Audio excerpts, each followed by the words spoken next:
Well, there are so many experts now concerning food. However, any advice not based on solid science and application is just a story. Um, some people are overweight or fat not because they are eating too much. There are some, their size is a genetic thing.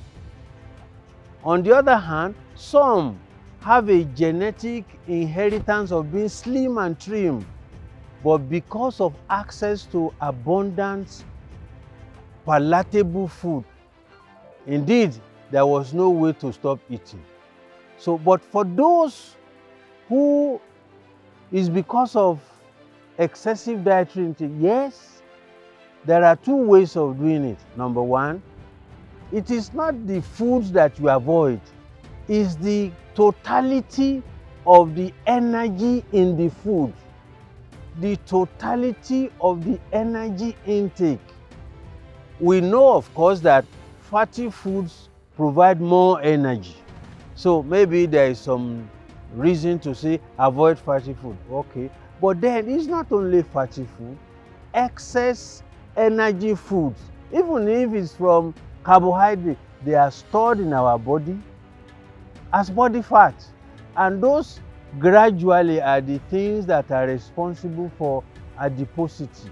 Therefore, in diets and weight loss or diet and weight gain, some people need to gain weight. Those who need to gain weight, it's a gradual thing.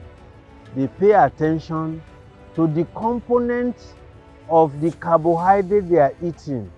You want to gain weight, take a little bit more of the carbohydrates and protein that you need, because there is a requirement for each individual, depending upon whether you are a man, whether you are a woman, how old you are, the kind of work you do. Those who are looking to gain weight a little bit more, they should eat a little bit more than their requirement. Those that need to lose weight, they should eat less than, not dramatically less, because a dramatic shortage in need may predispose them to some health issues.